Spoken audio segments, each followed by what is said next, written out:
So much going on here at this church. I'm excited about this message this morning. I want to start just by telling you an amusing little story about one of our forefathers, Abraham Lincoln, President Abraham Lincoln. Before he was president, Abraham Lincoln lived in Springfield, Illinois, as a lawyer and as a statesman. And one day, President Abraham Lincoln, not president at that time, was walking down the street with his two boys, young at the time, and they were wailing something serious. They were being somewhat of a public nuance, if you will. They were crying, they were yelling very violently, and it was causing disturbances, like I said, and so much so that a neighbor so boldly yelled out to Abe and said, "What is wrong with the boys?" And President Abraham Lincoln, without much hesitancy, tipped his hat at the man and said, "Sir, the same thing that is wrong with the whole world. Each boy wants 2 walnuts, and I only have 3 in my hand." I want to speak to you using the subject this morning. There are never enough walnuts. We're in the Gospel of Luke this morning, and Luke is an amazing investigation into the life, death, and resurrection of Jesus Christ. It's different in the sense to where Luke affirms Christ's divinity, but he also urges and tries to show Jesus' humanity. Not only Jesus as the Son of God, but also Jesus as the Son of Man, meaning he was born of woman. He was human. He does this because he believes that in showing that, it shows the true power, miracles, signs, and wonders of Jesus Christ, our Lord. You see, Luke was a doctor. He was a man of science, and he was a Greek. And so he was a man of very much detail. We would call him anal today. Luke was anal. Really, it was his goal to report factual information. And what was beneficial of his gospel is that Luke was a great friend and close friend of the Apostle Paul. So Luke had access to Jesus' disciples in a way that others didn't. Luke was able to interview Jesus' direct followers. And so, therefore, we can trust in the Gospel of Luke, and we can also trust in his book, the Acts of the Apostles, that he also authored, because they are historical and reliable documents. Luke would have chosen not otherwise. He wouldn't have written it if he didn't have the facts, because that's who he was. So we can rely on these unambiguous explanations and records of Dr. Luke, and they work well when reviewing Christianity with all people, non-believers, naturalists, and even those doubting the faith. We're still in our sermon series this summer, Real People, Real Needs, and I'm convinced that both our world and our society will continue to linger in the perilous margins of civil wars, of racial injustices, of gender wrongs, of socio-economical divides, and of political shutdowns, as long as we maintain our collective mindset of self-preservation. I lost the whole room, Jesus. It's a hard message, I know, and I was wrestling with it all week, but I'm always going to aim to tell you the truth. Amen. Nothing but the truth. It's not my words, it's God's words. And so I will always be honest with you. Amen. As long as we have this mindset of self-preservation, we will see and continue to turn on the news and learn of nothing more than just bad situations, bad outcomes. If we're being honest with each other, whether rich or poor in America, we're socialized to have a God complex. We're taught to be command central over our own lives. Any Star Trek fans in here? Command central? I'm not that much of a geek, I promise, but I do like Star Trek. Amen. Yes, we are taught to lord our own lives. For some reason, we believe that we can ensure our own happiness and our own joy just if we can attain a little bit more income or a little bit more square footage. Can we be honest this morning? Or just a little bit more influence. Maybe a little bit more power. Maybe a little bit more sex. Maybe a little bit more free time. And my friends, we are consumed with these paradigms. We are consumed with money. We are consumed with sex, if we're being honest. We're consumed with power. Oftentimes, we're just driven by this factor of attaining more. Accumulating more stuff for ourselves. That is why, my friends, advertising companies spend billions of dollars a year to feed into this accumulation problem and our consumerist addictions. But I came here to tell somebody today, Jesus says, beware of all covetousness. He says, beware of greed.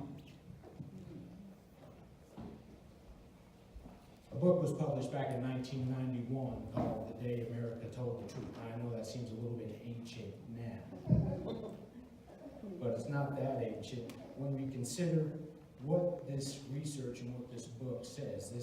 This two authors that wrote this book, they did research among believers. And they asked a question in their survey. They said, what would you do for $10 million? And they promised that the results would remain anonymous, that they would remain unnamed, because they didn't want any skew in their research. The results were somewhat shocking what people would do. 25% said that they would abandon their families. 23% said that they would be a prostitute for a week. 7% of people said that they would murder a stranger. That means, beloved, if you're in a room with 100 people, 7 would consider killing you if the price was right. 25% would abandon their church. 16% of people said that they would give up their American citizenship.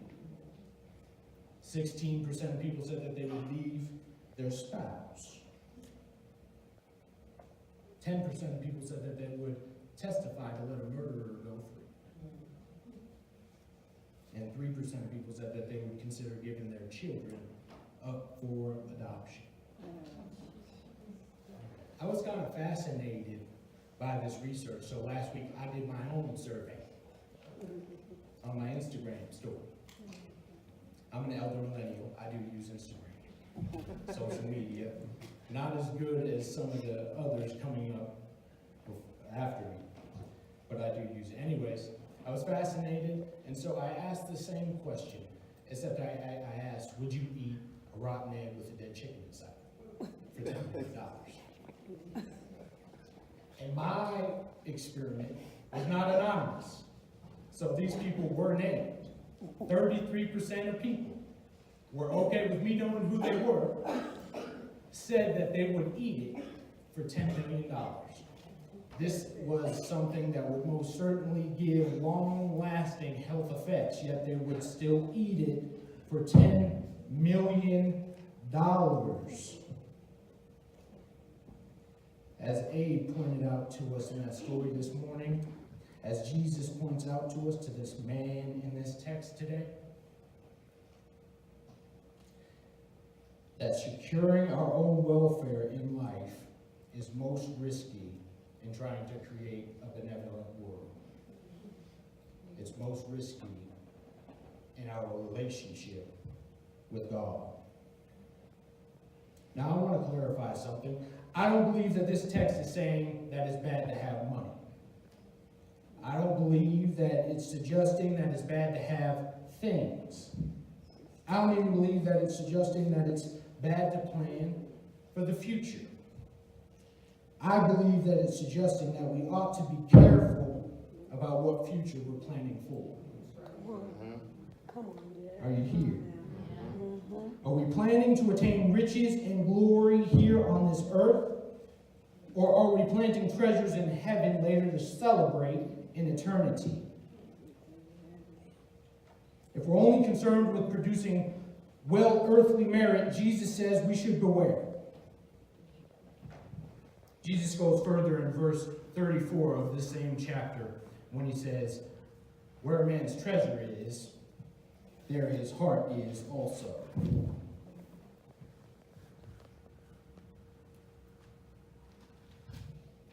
Are you with me this morning? Okay. All right, I know.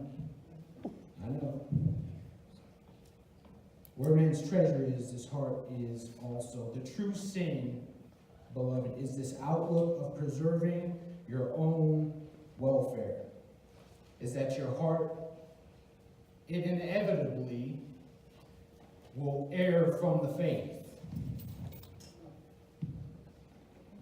And that's the true sin, is that when you start to idolize things of this earth, your heart will inevitably leave God. And the bad news is that will always end in disappointment. Because there are never enough walnuts. If you have money and you depend on it, it will kill you. And if you don't have money and you crave it, it will kill you. When your focus is on material gain and nothing else, you ultimately will become blinded to the needs of others and fail to lay treasures up for yourself in heaven and fail to be rich with God. Come on, James. There's a gentleman, his name was Sir Fred Catherwood, said in an article in Evangelicals Now. He defined the word greed. He said that greed is the logical result of the belief that there is no life after death. We grab what we can while we can. However, we can then and only hold on to it hard. Solomon said this. He said that you will come into this life with nothing, and you will too leave with nothing. And Jesus put it this way. He said you can't serve two masters. Come on. For we will both hate one and love the other, or else we will be loyal to one and despise the other. You can't serve both God and money. In Ecclesiastes chapter 5, when Solomon is discussing the vanity behind gain and honor, he said, he who loves silver will never be satisfied with it. You see, my friends, if power could satisfy us, then Pilate would not have been convicted when he crucified Jesus. And Moses wouldn't have left Egypt. If money could satisfy us, then Judas would not have hung himself when he was paid to betray Jesus. Come on, Jimmy. And if sex could satisfy us, then David would not have been contrite when he committed adultery with Bathsheba. Come on. How do we make for a more benevolent world? How do we plan for a better future? How do we burn up treasure in heaven? The answer is simple, my friends. We have responsibility to each other. Come on, Jimmy. The antagonist in this story was a brother. And Jesus is preaching a sermon. He's talking to the people. He's telling them about hypocrisy and to beware of it. He's teaching them on hell. He's teaching them on what the true fear of the Lord is. He's encouraging them to confess Christ as Lord. Luke reports that it was an innumerable crowd, meaning that people were shoulder to shoulder. That's how many people were there. Thousands of people. And this brother somehow fervently maneuvers his way up to Jesus. And he's pushing people. He's grinding anything he can do to get to Jesus. He has one opportunity to speak to Jesus. One opportunity. And he doesn't ask Jesus something profound about creation, something profound about theology, something profound about how do I get into heaven. This man decided to use his one opportunity to talk to Jesus, to ask him for his brother, to get his brother, to split the inheritance with him. In other words, he shouted out to Jesus and Jesus, get me more money. And I love Jesus' reply to the man. He looks at him almost piteously and he says, man. In other words, come on, man. Man, who made me a judge or an arbitrator over you? Well, I had a question. If God is not to be bothered with these matters, if God, being judge of all, is not judge of such matters, then who is? And the answer is simple. It is us. We should be able to look at our communities and the resources that we have in our communities and the categories of people in those communities and balance our resources. Or, in the least, learn how to be generous with our excess. Come on, Jimmy. Jesus is saying life is not about the abundance of things that you possess. In other words, with the excess that we have, he's talking about excess now, and that's important. With the excess that we have, we should learn how to be okay with not having it. Come on.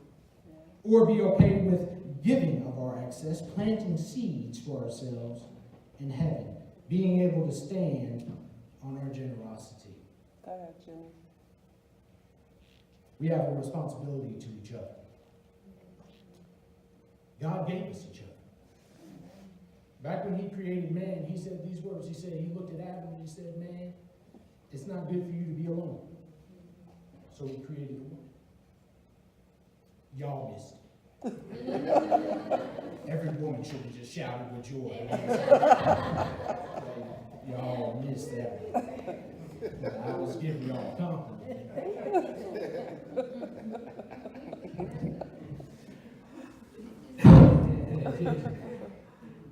God gave us each other. He gave us each other. And I'm saying that we have a responsibility to help secure each other. If we apply this philosophy to racism, some of us have lost hope in our society that we will never be able to overcome. I was reading a book by an activist, former preacher James Baldwin, who was big in the civil rights movement. And he wrote in his book that we will never overcome racism. Not in his lifetime, not in the lifetimes to become. And he had his reasons for this, but I don't buy it. Not that I don't think that he was a brilliant mind and a brilliant writer, because he was. But I don't buy the mindset that takes away from a human's ability to have willpower. Come on, Jimmy. And I believe that this mindset stands the egalitarian message that the Christian church has. The Bible says that nothing is impossible for God. And if God can see the love in each and every individual human being, then so can we. Come on, Jimmy. I don't buy it. I don't buy that we can't overcome racism. So that brings the question, well, how then do we overcome it?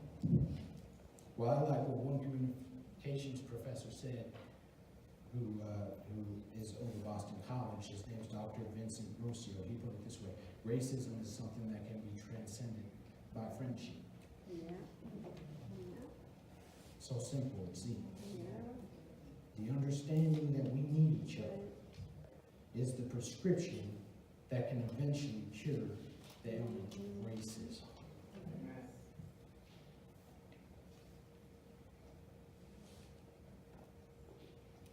Friendship. That's That's what we're talking about. That's this whole message of the 72, this whole message of real people, real needs. Go out and create a friendship with someone who is different from you, who is of a different culture than you, who has different understandings, different theologies. It doesn't matter. Let's just be a friend. Because God is the light. There is no encounter with God that doesn't require change. I've said that before.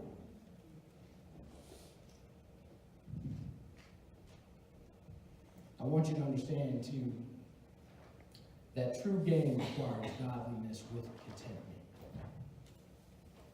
Jesus said that, seek ye first the kingdom of God and all his righteousness, and all those things will be added on to you. Plainly, God awards those that diligently seek him. If you want to be blessed, God awards those who diligently seek him. Not just to be blessed or prosperous, but also to be stable. And God says that all things will be added on to you, beloved, I need to tell you that he's talking about every area of your life. He's not saying one thing, he's saying all things. So my question is this: what are you seeking this morning? Because I guarantee you that God's plan for your life is a lot bigger than the plans you may have for yourself. Go ahead, Jimmy. Than the plans that you may have for your own retirement. Than the plans that you may have for your own families. Not to say those are bad things. Jesus loved money. He did. He loved planning for the future too. But again, what future are you planning for? Jesus didn't say it's not okay to not have money. I don't believe that. I don't believe that the rich are cursed. I don't believe that the poor are blessed. We were all in this pit together. King Solomon put it this way, that the profit of the land is for all. And even kings are servants to the field. Come on. I'm preaching good right now. Go ahead. I'm telling you, God doesn't do anything small. He doesn't do anything small.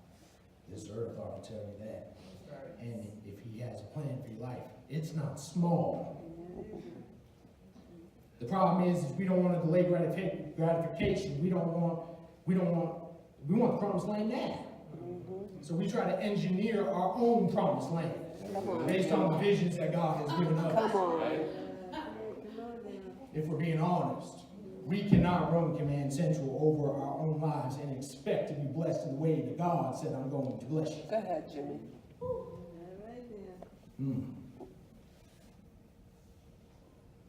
I declare that God is a God of miracles, signs, and wonders even today.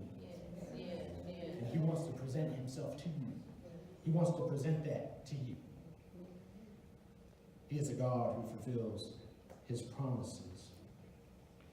The other point I want to lay on to you real quick is that true contentment only comes from the strength of what your source is.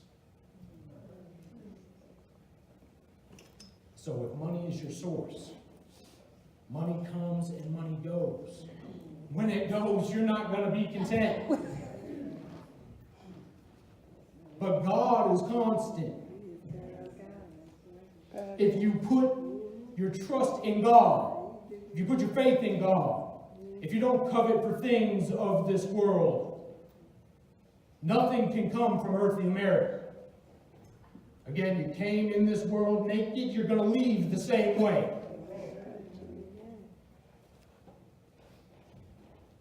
But if you put your trust in God, the Apostle Paul says that godliness, that's the relationship with God, and holiness, that mindset, godliness with contentment is true gain.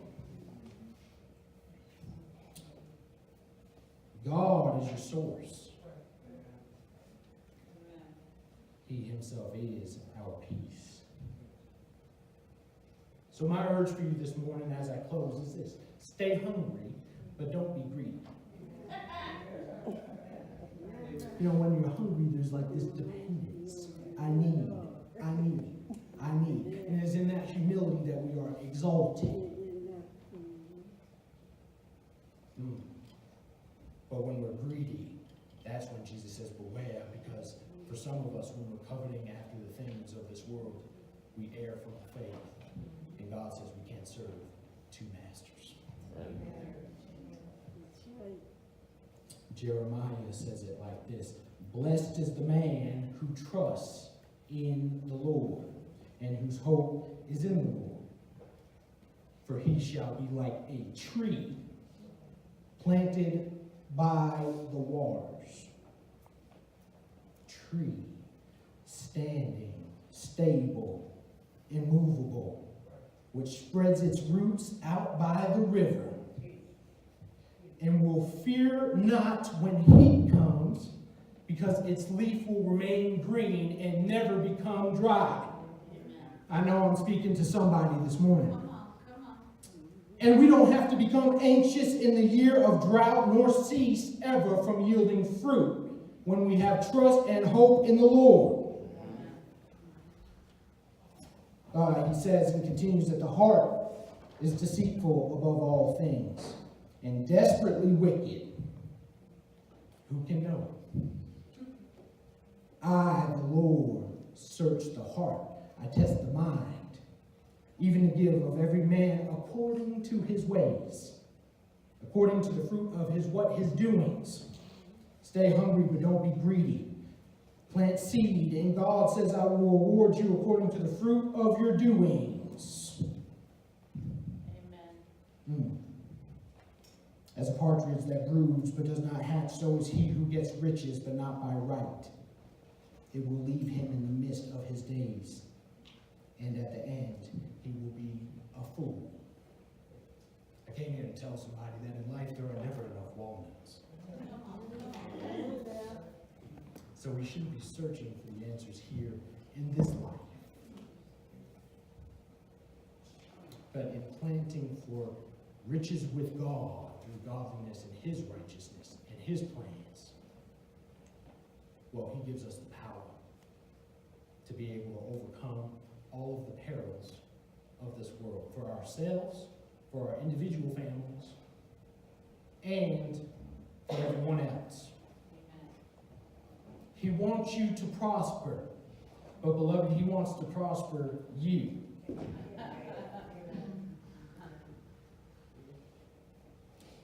David says that if you trust in the Lord and hope in the Lord in Psalms chapter 1, 1-3, he ends it by saying that God will prosper all of your doings.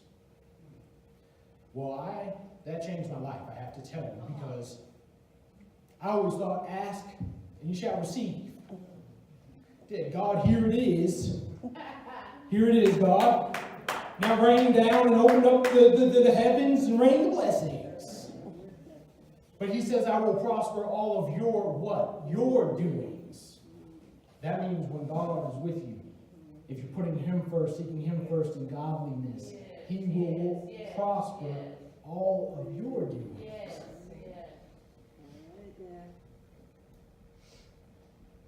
My last statement is this: don't labor for the wind, because you will be disappointed. You will be like President Abraham's boys, wailing, hoping, searching, never finding. Put your trust in God. Trust him.